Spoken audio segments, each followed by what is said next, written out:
Overall. The aerospace industry, defence industry are in very good health in Wales. In financial year 2017-18, the UK government spent £960 million with the Welsh defence industry and commerce. That's up from £946 million. This supports an estimated 6,300 jobs in Wales, and there's £500 million.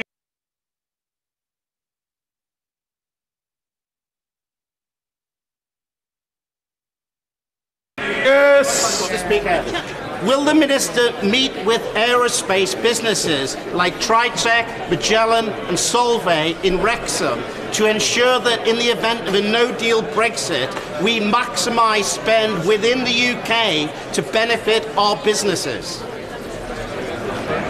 I certainly would agree to meet with the aerospace industry. I've already been and visited a number of companies. I'm also committed to holding a round table on this very subject, and I'm more than happy to meet with my honourable friend as well to discuss this further. Gareth Thomas!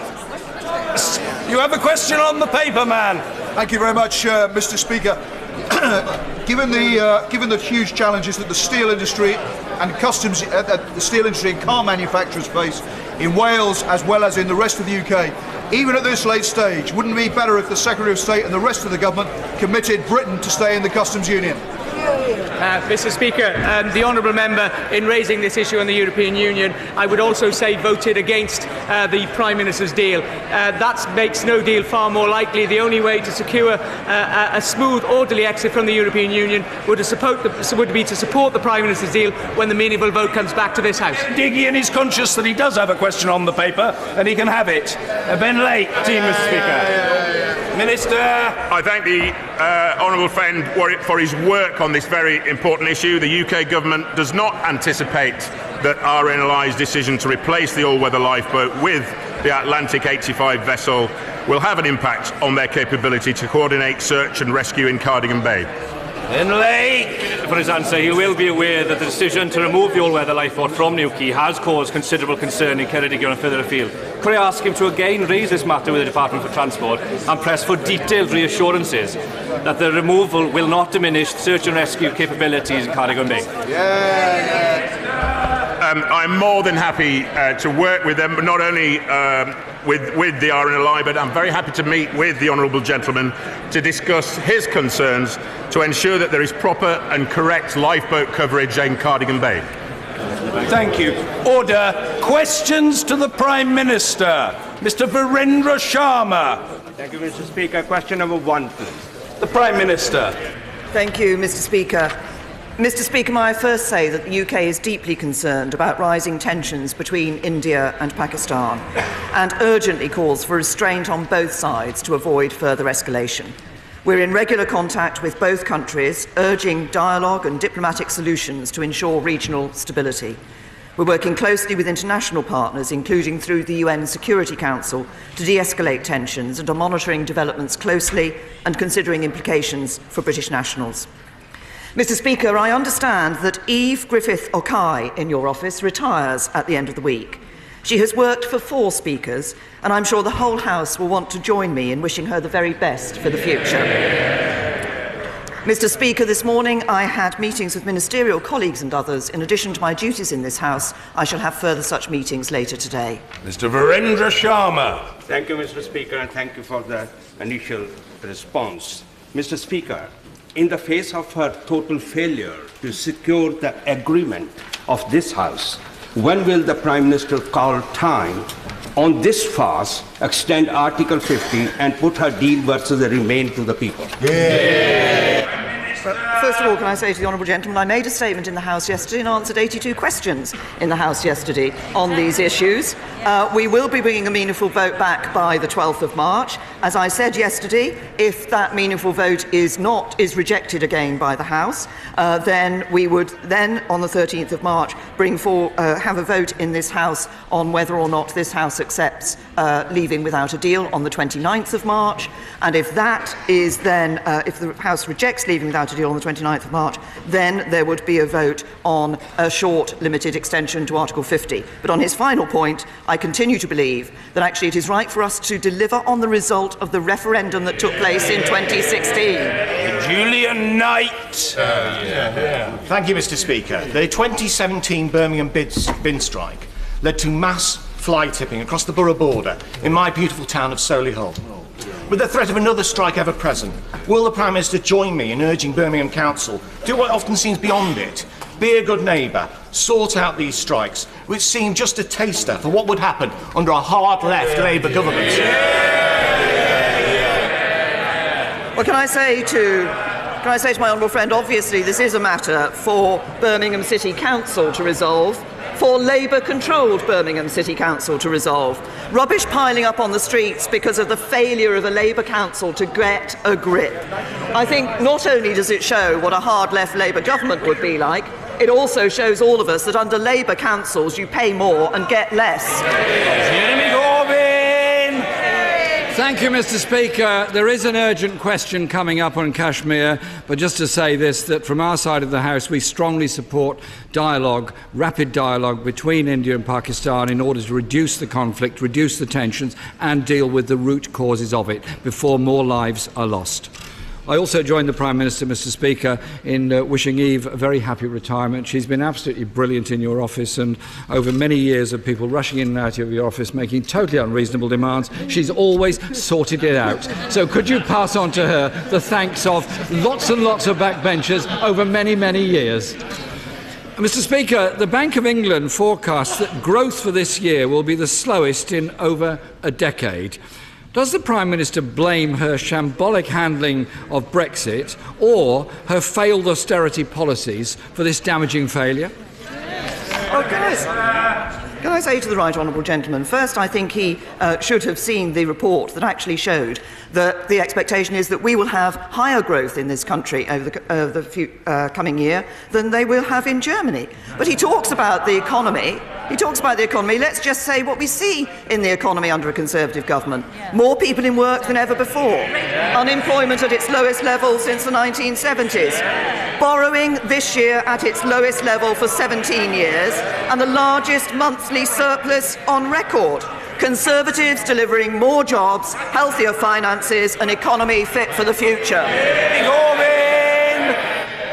Well, Mr. Speaker, I know the Prime Minister is very busy, I understand that, but she possibly hasn't had a chance to look at the Bank of England forecasts, which suggest there's a 1 in 4 chance of the UK economy dipping into recession.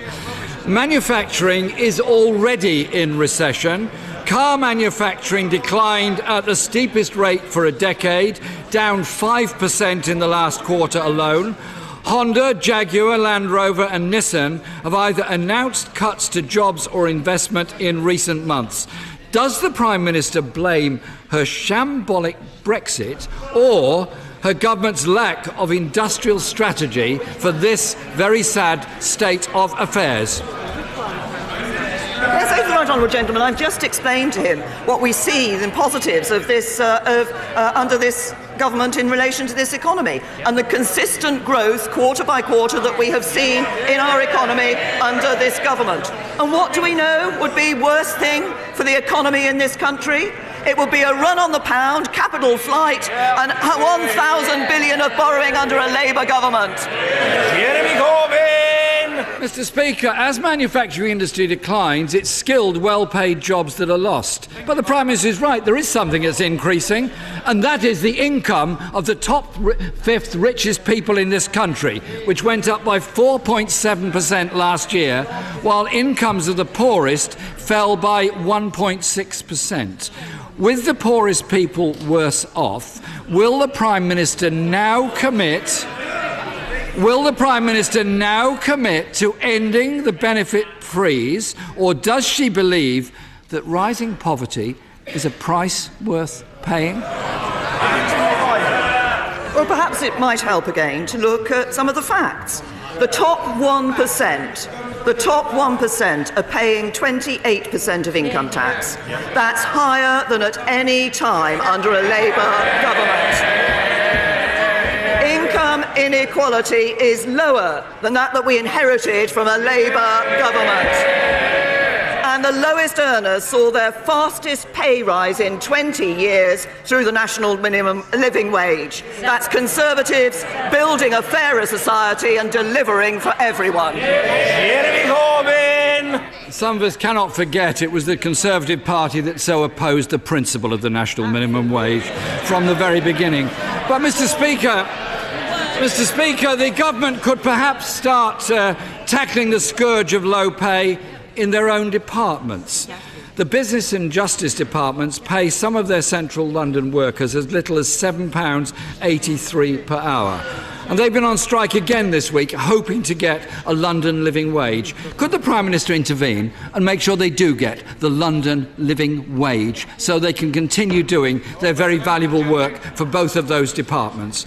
Low pay, Mr. Speaker, means many workers have to claim universal credit just to make ends meet. This month, the Work and Pensions Secretary admitted that universal credit is driving people to food banks. Isn't it time to stop the rollout and get it right? Or does she believe that rising poverty is a price worth paying? No. Yes. I'm not sure whether the Right Honourable Gentleman was repeating his previous question, but can I just say to the Right Honourable Gentleman, first of all, he talks about universal credit. In my what we have said with universal credit is that as we roll it out, we have made changes to it, as we have seen how it has been operating. In my first months as Prime Minister, we cut the taper rate so people could keep more of what they earn. Since then, we've increased allowances to 100% of a full monthly payment. We've scrapped the 7 waiting days. That means that people get their money sooner, and we've brought in a 2-week overlap for those people who are on housing benefit. The question is why, when we were making all those changes to universal credit to benefit the people who are getting universal credit, did the Labour Party oppose every single one of them? Jeremy Corbyn! Can I just give one example, Mr. Speaker, of what's happening? Take, for example, the food bank in Hastings, represented by the DWP Secretary.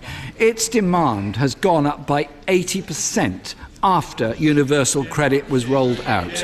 And the Trussell Trust reports that a significant proportion of referrals are relating to benefit changes, delays or sanctions, a huge increase in food bank uses. Mr. Speaker, 4.1 million of our children are growing up in poverty. Last week, the Resolution Foundation said that UK child poverty was on course to hit record levels. Will the Prime Minister take action to prevent this? Will she start by ending the 2-child limit? Will she end the benefit cap? Will she restore the 1,000 Sure Start centres that have been lost under her government? What can I say to the Right Honourable Gentleman? As we look at the welfare system, what we want to ensure is that we have a welfare system that is fair to those who need to use the welfare system, but is also fair to all those people, those hard-working taxpayers, whose taxes actually go to pay for the welfare system. He talks about child poverty. Absolute child poverty is at a record low, and we know that a child growing up in a home where all the adults work is around 5 times less likely to be in poverty than a home where nobody works. And under this government, the number of children in workless households is at a record low. So when he stands up, will he recognise that work is the best route out of poverty? And will he recognise that while we're talking of work, he should welcome the fact that we now have more people in work than ever before? 3.5 million more people than in 2010. Well, Mr. Speaker, it clearly isn't working because so many people who are themselves working very hard, sometimes doing 2 or even 3 jobs, have to access food banks just to feed their children. She used to talk about the just about managing. Well, they're not managing anymore. Income inequality is up. In-work poverty, up. Child poverty, up. Pensioner poverty, up. Homelessness, up. Mr. Speaker, austerity is clearly not over. People on low incomes are getting poorer, while those at the top are getting richer. The economy is slowing, manufacturing is in recession, and this government's shambolic handling of Brexit The right honourable gentleman will not be shouted down. It isn't going to happen. The attempt is foolish. It demeans the House. Stop it. Grow up. Jeremy Corbyn. Speaker, austerity is clearly not over. People on low income are getting poorer, while those at the top get richer. The economy is slowing, manufacturing is in recession, and this government's shambolic handling of Brexit is compounding years of damaging austerity. Their policies are driving people to food banks and poverty in the fifth richest economy on this planet. Are any of these burning injustices a priority for the Prime Minister?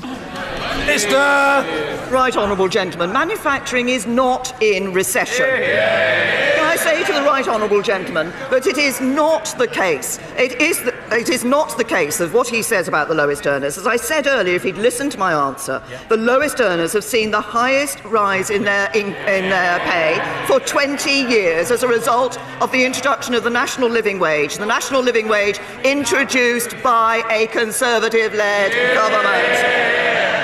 And if he's talking about actually helping people who are in work, let's talk about the fact that we've cut income tax to help people keep more of what they earn. We've frozen fuel duty, so we're helping people where the car is a necessity, not a luxury. Since 2010, those measures have saved working people £6,500. From the way the right honourable gentleman talks, you'd have thought that he would have supported them. But what did he do? No, he's voted against them over a dozen times. And that's the reality. It's working people who always pay the price of labour. Thank you, Mr. Speaker. For rural areas, access to emergency care is hugely important, with distances and journey times extremely crucial. Does the Prime Minister therefore agree with me and the 40,000 Pembrokeshire people who've signed the petition against proposals to remove A&E from the local hospital that the Welsh Government need to look again at this and ensure that communities like mine aren't left with second-class services that put lives at risk?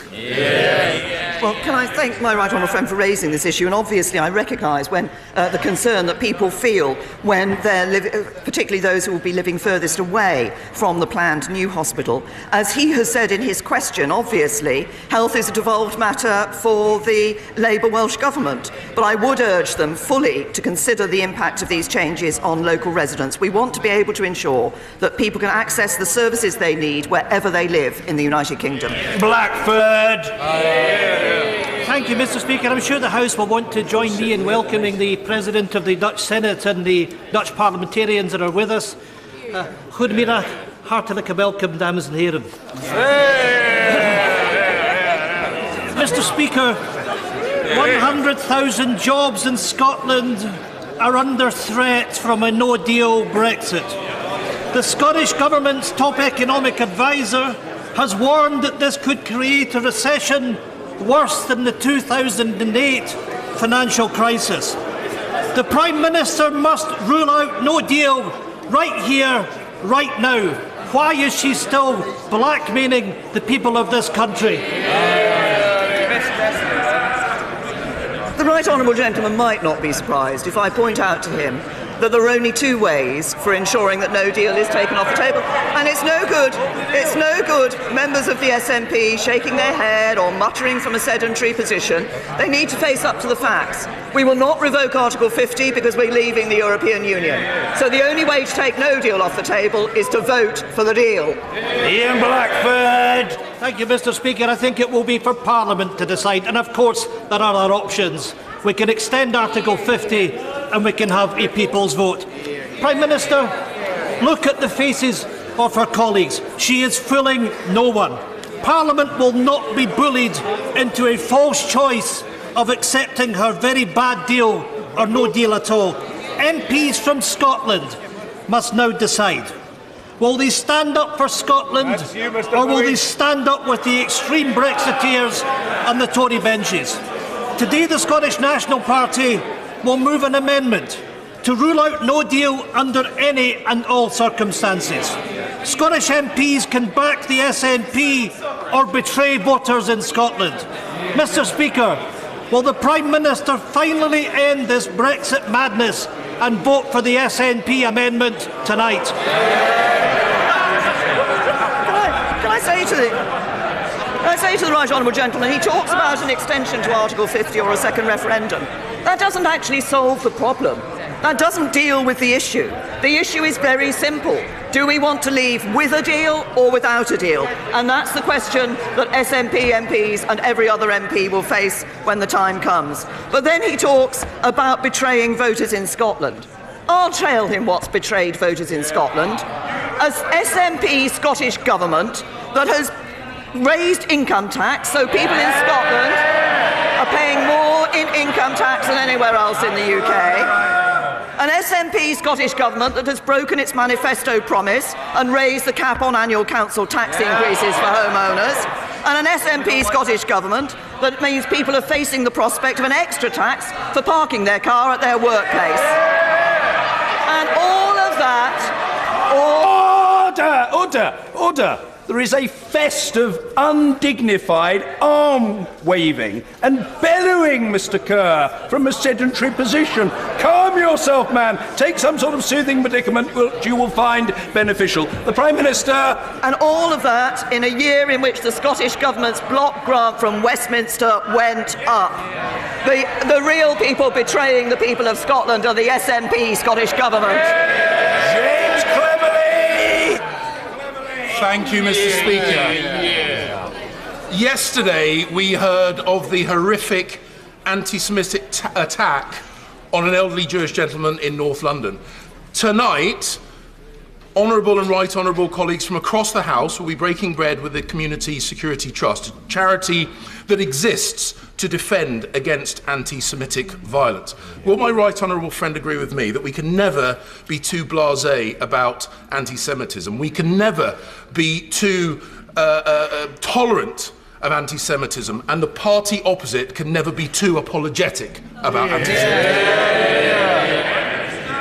Can I say, first of all, I'd like to join my honourable friend in recognising the work that is done by the Community Security Trust. They do such important and valuable work throughout the year, and I'm pleased that the government is able to support the work they do. My honourable friend is absolutely right. You can never be too apologetic about anti-Semitism. But I think this actually sums up, what we've heard sums up Labour under their leader. They lose the honourable member for Liverpool Wavertree, and they keep the honourable member for Derby North. It tells you all you need to know about the Labour leadership, present but not involved. And perhaps, if the Labour leader actually wants to take action against racism, he would suspend the honourable member for Derby North.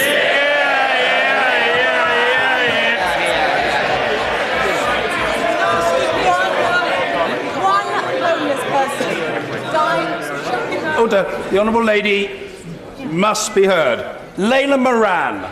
Mr. Speaker, one homeless person dying on our streets is enough for a national shame. Yet the latest figures show that in 2017 there were nearly 600. And in that same year, the Vagrancy Act was used over 1,000 times to drag homeless people before our courts. Crisis, Centrepoint, St Mungo's and MPs on both sides of this House are agreed it's time to scrap this law. Would the Prime Minister consider meeting with us and the charity so we can make the case for why we shouldn't wait one more day? Hear. I say to the honourable lady, as I think I indicated in the Prime Minister's questions in answer to questions last week, we have seen, certainly in terms of the number of people sleeping on our streets, we've seen those numbers down for the first time in 8 years. But of course, there is more to do on that issue, on the wider issue of homelessness. There's more to do in terms of building more homes, and we are doing that. But I will ensure that the relevant minister from the relevant department meets the honourable lady to discuss this. Mr. Robert Neal. Thank you, Mr. Speaker. Residents in North Point House, in my constituency in Bromley, have ACM cladding on their building. They are paying out £5,000 a week for a waking watch. Repairs, remediation will cost £3 million. They have a fire brigade enforcement notice expiring on the 30th of April. The flats are valueless. They cannot raise the money against them. The freeholders and the developer despite personal intervention by the Secretary of State, for which I am grateful, refused to accept liability. Under those circumstances, will the government accept it may be necessary to intervene directly to ensure that those innocent flat owners are not out of pocket? Well, can I say to my honourable friend, first of all, he's obviously raised a very important issue, and I know, as he said, he's been in touch with the Ministry of Housing, Communities and Local Government and also with the Treasury about this.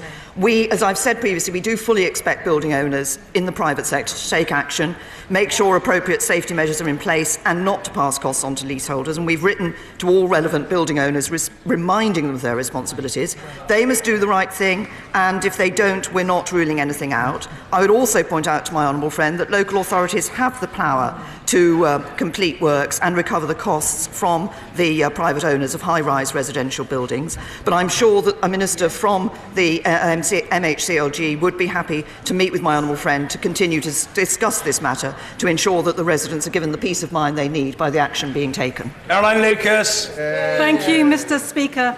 In the event of a no-deal Brexit, the government has just decided that imports of medical supplies are to be handled by the same company that forced hundreds of restaurants to close because it was incapable of delivering chicken to KFC. It is literally horrifying that the PM's stubbornness is literally putting people's lives at risk through bargain bucket supply deals. So what guarantee can she give to patients who are watching us now, looking at this pantomime and farce in this House now? What guarantee can she give that they will be able to get their vital medicines when they need them in the event of that no-deal Brexit? I say to the Honourable Lady that the Department for Health and Social Care is taking the steps necessary to ensure that medicines are available. We've been clear before that it is not necessary and patients should not be stockpiling medicines. The medicines will be available.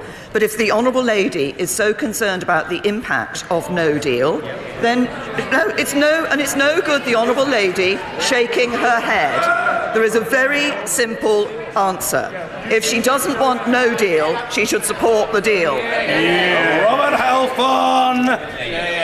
Thank you, Mr. Speaker. The Sun newspaper reported yesterday of a 1.6 billion post-EU fund for deprived areas in the north, predominantly held by opposition MPs.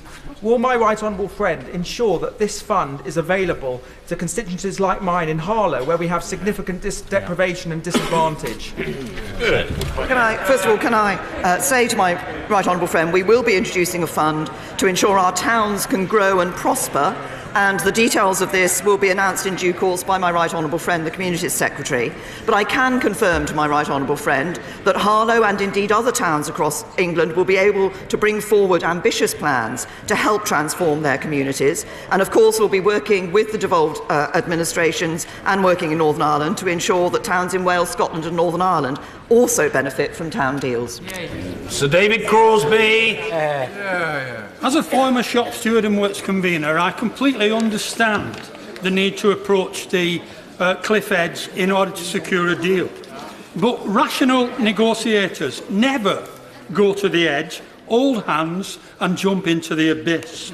So when will the Prime Minister recognise that constructive discussions should take place without the nuclear option of mutually assured destruction? Say to the honourable gentleman, constructive discussions are taking place. This House was clear what it wanted to see changed in relation to the withdrawal agreement and the package, the deal that we had brought back from the European Union, and we're making progress and having exactly the constructive discussions he's talking about. George Freeman. Mr. Speaker, public trust in politics is dangerously low. Failing to honour and deliver the EU referendum result cannot be an option. I campaigned to remain, but I'm 100% committed to leaving. The question is how. Most of my voters in mid-Norfolk said they wanted to be in the common market, not a political union.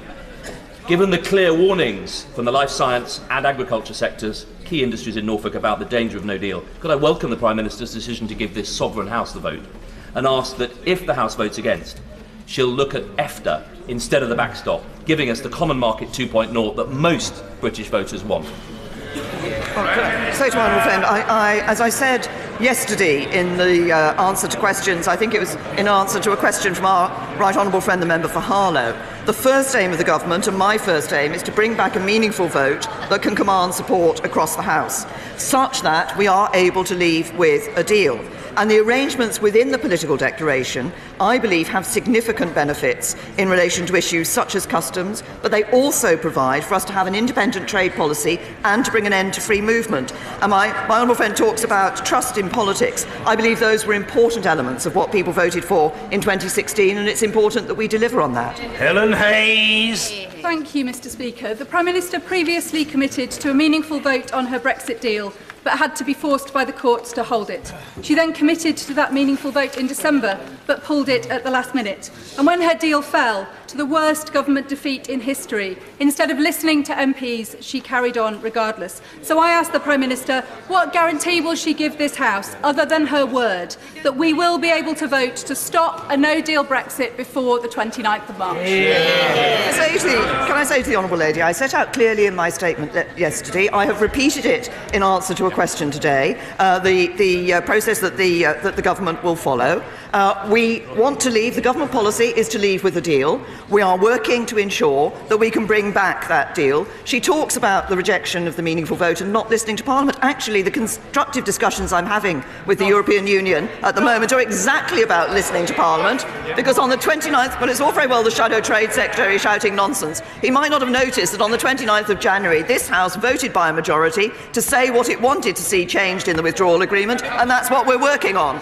Sir John Hayes. Thank you, Mr. Speaker. Little moves us more than the death of a child, and for bereaved parents, that grief is beyond words. Actions speak louder, which is why I've championed, inspired by the Honourable Lady from Swansea East, the Children's Funeral Fund. Will the Prime Minister tell us when the good work of her Minister, the member for Charnwood, will come to fruition, and that fund will begin to bring support and solace? Mr. Speaker, we can't mend broken hearts here, but those who've loved and lost deserve better than delay and doubt. Can I thank my right honourable friend, and can I thank him for the work that he has done on this issue together with the honourable member for Swansea East. I think it is accepted across the House that it isn't right that grieving parents have to worry about how to meet the funeral costs when they've lost a child. And we have, as he knows, confirmed that parents will no longer have to meet the costs of burials or cremations. Fees will be waived by local authorities and paid for by the government. The relevant ministries have been working on the most effective way to deliver this, and I can confirm that this will be implemented by the summer. Bambos Charalambus. Thank you, Mr. Speaker. In the last few months in my constituency, a 98-year-old man was killed in an aggravated burglary. An Asian couple were robbed, held hostage and beaten in their home. School children were mugged at knife point, and a spate of burglaries have been committed across Enfield Southgate. My constituents do not feel safe. Does the Prime Minister recognise the severe consequences of underfunding our police service, and will she commit to restoring funding for community policing to pre-2010 levels? To the honourable gentleman, of course, we recognise concerns that there are about serious violence. It's why my right honourable friend, the Home Secretary, has brought forward things like the Offensive Weapons Bill, the Serious Violence Strategy, setting up the Serious Violence Task Force. In relation to funding for the police, the Metropolitan Police will receive up to £2.5 billion in funding in 2019-20. That's an increase of up to £172 million on 2018-2019. But if he also wants to ask questions about funding for police in London, perhaps he should speak to the Labour Mayor of London. Justine Greening. Thank you, Mr. Speaker. With the government's review of higher education still underway, does the Prime Minister agree that the reintroduction of maintenance grants would be one outcome that could clearly aid social mobility for more disadvantaged students? Can I say to my right honourable friend, first of all, I recognise that she has been a huge champion for social mobility and continues to be championing social mobility. She is asking me to provide a solution in relation to higher education funding and student finance before the Auger report has been received and has been published. All I can do is assure her that obviously the work has been going on by Philip Auger and his panel in relation to looking at this, and we will look very seriously at the proposals they bring forward. Mr. Stephen Hepburn. In my constituency of Jarrow, there's a wonderful young lady, 4-year-old Harriet Corr, whose life would improve dramatically if she had access to the cystic fibrosis drug Ocrambi. It's available in Ireland and many other European countries and is due to become available in Scotland. Will the Prime Minister intervene personally in the negotiations between the NHS and Vertex to ensure that Harriet's family are not forced to leave their home and move elsewhere, along with many other families in the country? Can I say to the honourable gentleman, obviously I'm sure the whole House will recognise the concerns of Harriet and her family in relation to this issue. We do want to ensure that patients have access to the most effective and innovative medicines, but obviously at a price that represents value to the NHS. And NHS England has proposed its best ever offer for a drug, and this offer is the largest ever commitment of its kind in the 70-year history of the NHS. It would guarantee immediate and expanded access to both Ocambi and the drug Calideco for patients who need it. We've been following closely the discussions. The Secretary of State for Health and Social Care has offered a meeting with the global CEO of Vertex, NHS England and NICE in an effort to move this forward and for the benefit of patients. John Whittingdale. Is my right friend aware that 5 years ago today, Russian special forces seized the government buildings in Crimea and raised the Russian flag? Will my right friend confirm that the UK government remains committed to the restoration of Ukrainian sovereignty over Crimea, and will she look at strengthening sanctions against Russia until that can be achieved?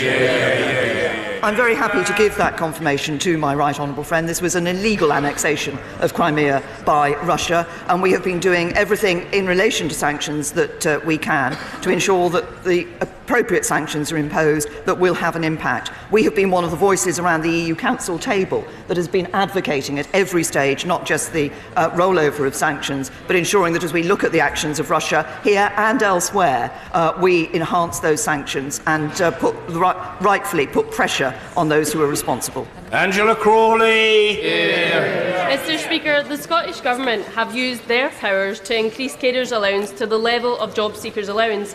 Yet, because carers' allowance is regarded as income under universal credit, this top-up is being undermined. Can I ask the Prime Minister, if carers' allowance is meant to help cover the extra costs incurred by providing care, then why are carers on universal credit being penalised? Good question, Angela. The Honourable Lady will know full well the way in which universal credit operates in order to encourage people to come into work, but I will, in relation to this matter, I will ask the Minister in the relevant department to write to her.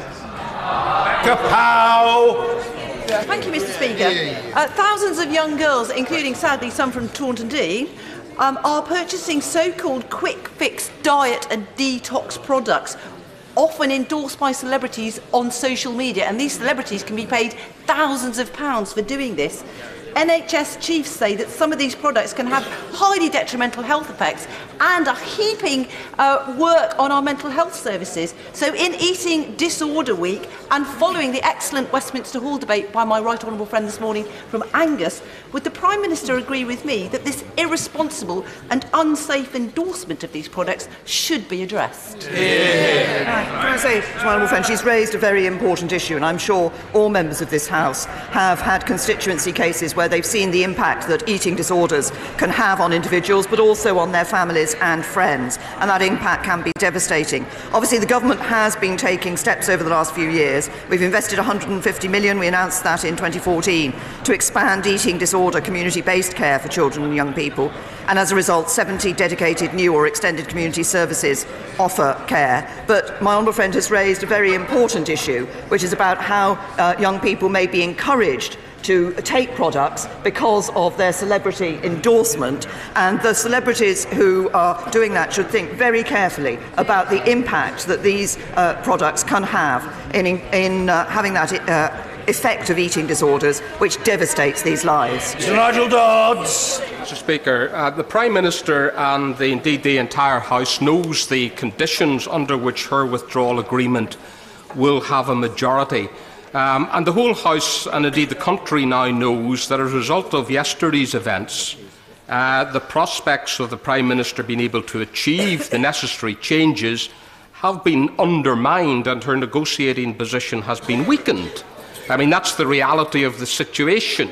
And can we have an assurance in terms of any possible extension?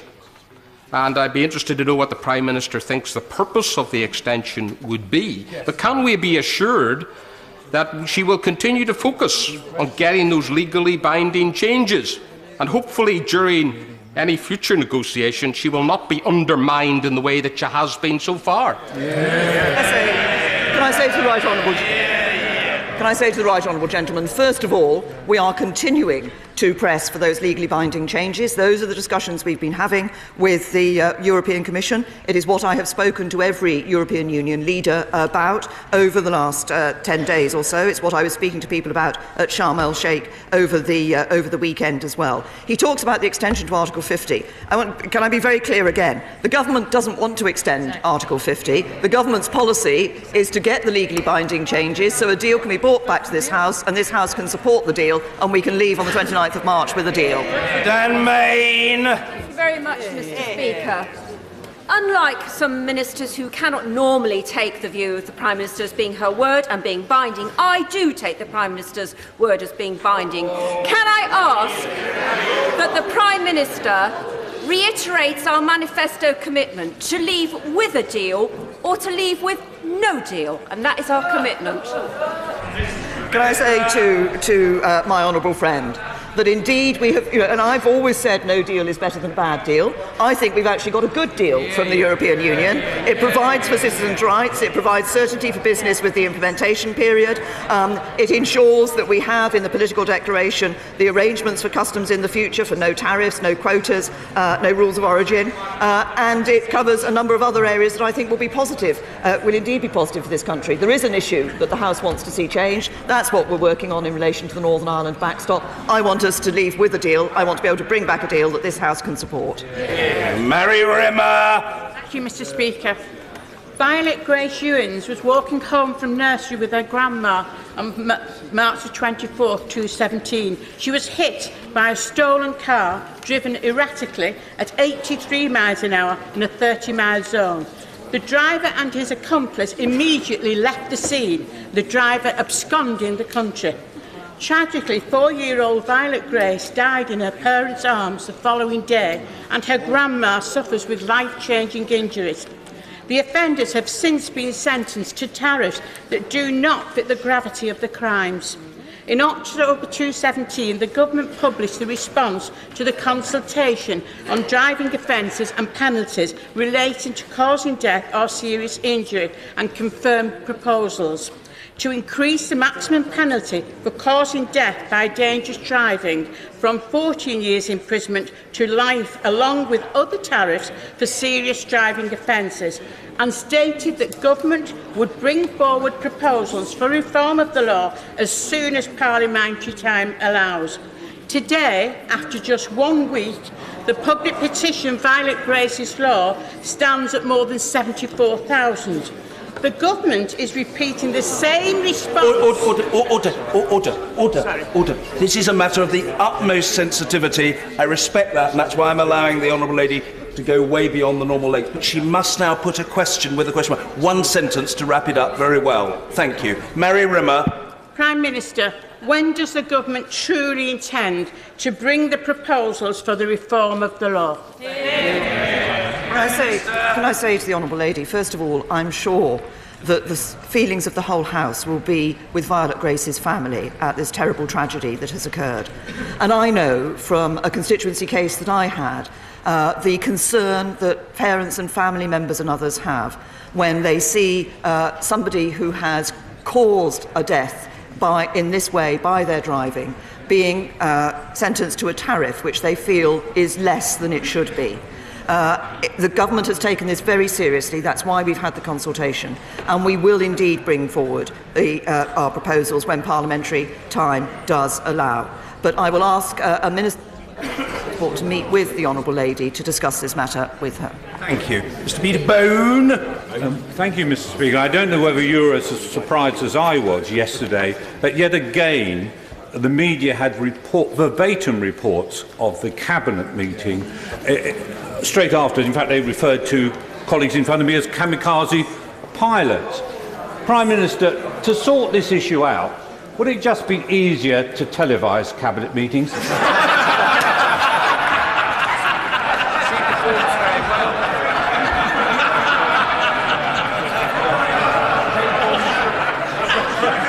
I'm not sure.